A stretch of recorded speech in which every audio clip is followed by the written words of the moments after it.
Era Este un es arma para Melinda. magnífica, forjada en castillo, y estaba nueva. Dicen que en los Will pensó que detalles nadie la había está el blandido demonio. jamás Un con libro ira. tan largo como este tiene Aquí los muchísimos árboles están muy demonios juntos, y hay que avisó. estar alerta para no La caer en sus espada se garras. os va a Por enredar con suerte, las ramas, mi conozco a señor. muchísimos Es ángeles. mejor llevar un Mi cuchillo. agradecimiento y mi Cuando aprecio necesite por lo tanto consejos a los todas pediré, esas buenas replicó personas el que me joven señor. prestaron sus Tú oídos y quédate sus aquí. conocimientos, Garrett, y vigila en los varios caballos. casos sus libros, para Nos que hará pueda falta salir una bien hoguera. parado entre tantos detalles. Garrett desmontó. A.C. Yo me Porter, encargo. Martin Wright, ¿Eres Melinda completamente idiota, Snodgrass, viejo? Carl Kane, Si hay Bruce enemigos Bowen, al acecho Tim en este O'Brien, bosque, Roger lo que menos falta Selazny, nos hace es una James hoguera. Holt y Laura El fuego Nixon, y por supuesto mantendría a Paris. alejados a algunos Y un enemigos, agradecimiento señaló especial a Garrett, Jennifer osos, Hersey lobos por sus guardo esfuerzos y que otras van por cosas. encima y más allá del deber. Nada de hogueras. Sir Waymar apretó los labios. La capucha de Garrett le ensombrecía el rostro, pero Will advirtió que tenía un brillo duro en los ojos al mirar al caballero. Durante un momento temió que el anciano fuera a desenvainar la espada. Era una arma corta y fea, con la empuñadura descolorida por el sudor y melladuras en la hoja tras muchos años de uso frecuente. Pero Will no habría apostado nada por la vida del joven señor si Garrett llegaba a esgrimirla. Nada de hogueras, murmuró Garrett entre dientes bajando la vista. Royce lo consideró un acatamiento y se dio media vuelta. Guíame, dijo a Will. Will se abrió camino por un bosquecillo y ascendió por la ladera hasta el pequeño risco, donde podía ocupar una posición ventajosa junto al árbol centinela. Bajo la capa fina de nieve, el terreno estaba húmedo y fangoso, resbaladizo, plagado de piedras y raíces ocultas con la que cualquiera podía tropezar. Will no hacía el menor ruido al avanzar. A su espalda oía el suave tintineo de la cota de malla del joven señor, el crujir de las hojas y maldiciones entre dientes cada vez que la espada se enredaba con las ramas y se le enganchaba la espléndida capa de Marta. El enorme centinela estaba justo en la cima de risco, donde Gwen recordaba. Las ramas más bajas, a menos de medio metro del suelo, Gwen se tendió de bruces sobre la nieve y el lodo y se deslizó bajo ellas para espiar el claro desierto debajo. El corazón le dio un vuelco. Durante un instante no se atrevió ni a respirar. La luz de la luna iluminaba el claro, las cenizas de la hoguera, la tienda cubierta de nieve, la gran roca y el arroyuelo casi congelado. Todo estaba igual que unas horas antes. Habían desaparecido. Todos los cadáveres habían desaparecido. Dioses, oyó a su espalda. Sir Walter Royce acaba de cortar una rama con la espada. Se encontraba junto al centinela con el arma todavía empuñada y la capa ondeando al viento. Las estrellas iluminaban el noble perfil que cualquiera podía ver. ¡Agachaos!, susurró Will, apremiante. Algo va mal. Royce no se movió, contempló el claro desierto al pie de risco y dejó escapar una carcajada. Por lo visto, tus cadáveres han levantado el campamento. Gwen se había quedado mudo. Las palabras no le venían a la mente. Aquello era imposible. Recorrió una y otra vez el campamento con la mirada. Un hacha de combate enorme de doble filo seguía tirada donde la había visto la vez anterior, un arma de gran valor. Ponte de pie, Will, ordenó Sir Waymar. Ahí no hay nadie. No te quiero ver escondiéndote bajo un arbusto. Will obedeció de mala gana. Sir Waymar lo miró con desaprobación. No pienso fracasar en mi primera expedición y ser el hazmerreír del Castillo Negro. Encontraremos a esos hombres cueste lo que cueste. Miró hacia alrededor. Sube a ese árbol. Venga, deprisa, a ver si divisas una hoguera. Will se dio media vuelta sin decir nada. Era inútil discutir. El viento soplaba y se le clavaba en los huesos. Llegó junto al árbol, el centinela gris verdoso, y empezó a trepar. Ya tenía las manos pegajosas de savia antes de desaparecer entre las agujas. El miedo le atenazaba las entrañas como una comida mal digerida. Susurró una plegaria a los dioses sin nombre del bosque y sacó una daga de la vaina. Se la puso entre los dientes para seguir trepando con las dos manos. El sabor del fierro frío le proporcionó cierto consuelo. De pronto oyó la voz del joven señor al pie del árbol. ¿Quién anda ahí? Will detectó cierta inseguridad pese al tono desafiante. Se detuvo, escuchó, miró. Los bosques le dieron la respuesta. El rumor de las hojas, el gélido discurrir del arroyo, el ulular lejano del búho de las nieves. Los otros no hacían ruido. Will divisó un movimiento por el rabillo del ojo. Unas sombras claras se deslizaban entre los árboles. Giró la cabeza y vio otra sombra blanca en la oscuridad. Desapareció al instante.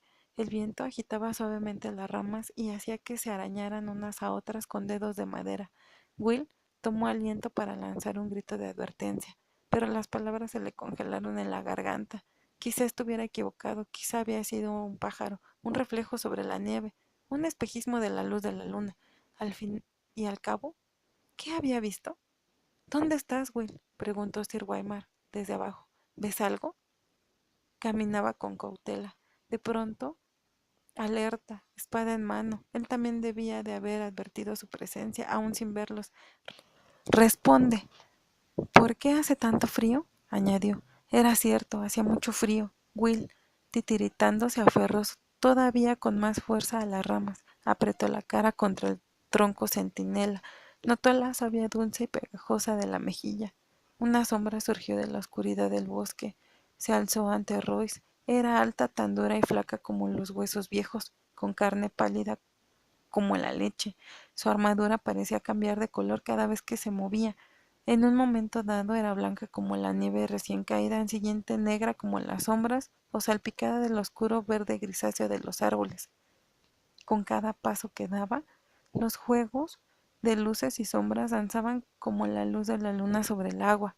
Will oyó a Sir Waymar Royce, se le escapaba el aliento en un sonido siseante. No te acerques más, dijo el joven señor. Tenía la voz chillona como la de un niño. Se echó la larga capa de Marta más hacia atrás sobre los hombros para tener libertad de movimiento en los brazos durante el combate y agarró la espada con ambas manos. El viento había cesado, hacía mucho frío. El otro se deslizó adelante con pasos silenciosos. Llevaba en la mano una espada larga que no se parecía a ninguna que Will hubiera visto en la vida. En su forja no había tomado parte metal humano alguno. Era un rayo de luna translúcido, una esquirla de cristal tan delgada que casi no se veía de canto. Aquella arma emitía un tenue resplandor azulado, una luz fantasmagórica que centelleaba en su filo, y sin saber por qué, Will comprendió que era más cortante que cualquier hoja. Adelante, si quieres, bailemos. Sir Waymar le hizo frente con valentía, alzó la espada por encima de la cabeza desafiante. Le temblaban las manos a causa del peso, o tal vez fuera por el frío, pero Will pensó que en aquel momento ya no era un crío, sino un hombre de la guardia de la noche. El otro se detuvo. Will le vio los ojos azules más oscuros y más azules que ningún ojo humano, de un azul que ardía como el hielo. Miró la espada temblorosa sobre la cabeza de Sir Waymar y vio cómo la luz de la luna fluía por el metal durante un instante. Se atrevió a albergar esperanzas. Salieron de entre las sombras en silencio, todos idénticos al primero. Eran 3, 4, 5. Quizás Sir Waymar llegó a sentir el frío que emanaba de ellos, pero no los vio, no oyó cómo se aproximaban. Will tenía que lanzar un grito de aviso. Era su deber y su muerte si osaba hacerlo. Se estremeció, se aferró al árbol con más fuerza y guardó silencio. La espada transparente hendió al aire. Sir Waymar la detuvo con acero. Cuando las hojas chocaron no se oyó un ruido del metal contra metal, tan solo un sonido agudo silbante, casi por encima del umbral de audición, como el grito de dolor de un animal. Royce paró el segundo golpe y el tercero, y luego retrocedió un paso. Otro intercambio de golpes y volvió a retroceder. Tras él, a derecha e izquierda, los observadores aguardaban pacientes, silenciosos, sin rostro. El dibujo cambiante de sus delicadas armaduras los hacía casi invisibles en el bosque, pero no hicieron ademán alguno de intervenir. Las espadas chocaron una y otra vez hasta que Wynne sintió deseos de taparse los oídos para protegerse del lamento angustioso que emitían. Sir Waymar jadeaba ya por el esfuerzo. El aliento le surgía en nubecillas blancas a la luz de la luna. La hoja de su espada estaba cubierta de escarcha. La del otro brillaba con luz azul. Entonces, el quite de Royce Llegó un instante demasiado tarde. La hoja transparente le cortó la cota de malla bajo el brazo. El joven señor lanzó un grito de dolor. La sangre manó entre las anillas. Despedía vapor en medio de aquel frío y las gotas eran rojas como llamas al llegar a la nieve.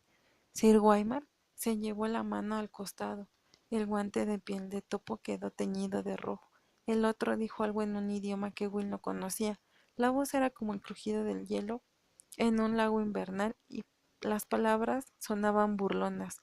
Por Robert, gritó Sir Waymar Royce, haciendo acopio de toda su furia, y se lanzó hacia adelante con un rugido, blandiendo la espada escarchada con ambas manos y descargando todo su peso en un ataque en arco paralelo al suelo. El otro paró el golpe con un movimiento casi fortuito. Cuando las hojas se encontraron, el acero saltó en mil pedazos. Un grito despertó ecos en el bosque nocturno y el resto de la espada salieron disparados como lluvia de agujas. Royce cayó de rodillas entre gritos y se tapó los ojos. La sangre manó entre sus dedos. Los observadores se adelantaron al unísono como si les hubieran dado alguna señal. Las espadas se alzaron y descendieron en un silencio sepulcral. Fue una carnicería sin ira. Las hojas translúcidas hendían la cota de malla como si fuera seda. Will cerró los ojos. Bajo él sonaban voces y risas agudas como carámbanos. Cuando reunió valor necesario para mirar de nuevo, ya había pasado mucho tiempo y el risco estaba desierto. Siguió entre las ramas, sin apenas atreverse a respirar, mientras la luna se deslizaba por el cielo negro. Por fin, con los músculos agarrotados y los dedos entumecidos por el frío, bajó del árbol. El cadáver de Royce yacía de bruces en la nieve, con un brazo extendido. La gruesa capa de Marta estaba desgarrada por mil sitios. Allí tendido, muerto. Resultaba más obvio que nunca que era muy joven, un niño. Encontró a unos metros lo que quedaba de la espada, con la punta rota y retorcida como un árbol sobre el que hubiera caído un rayo. Will se arrodilló, miró a su alrededor con cautela y la recogió. La espada rota sería la prueba que necesitaba. Garrett sabría qué significaba, y si no, lo sabría el viejo oso mormón. ¿Seguiría Garrett esperando con los caballos? Tenía que darse prisa. Will se levantó. Sir Waymar Royce estaba de pie junto a él. Sus ropas lujosas eran andrajos, el rostro una máscara ensangrentada. Tenía un fragmento afilado de su espada clavado en la pupila blanca y ciega del ojo izquierdo. El derecho estaba abierto. La pupila ardía con un brillo azul. Veía. La espada rota se le cayó de los dedos.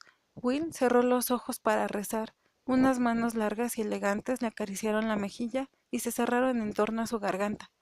Iban enguantadas, en piel de topo de la mejor calidad, y estaban pegajosas por la sangre, pero su roce era frío como el hielo.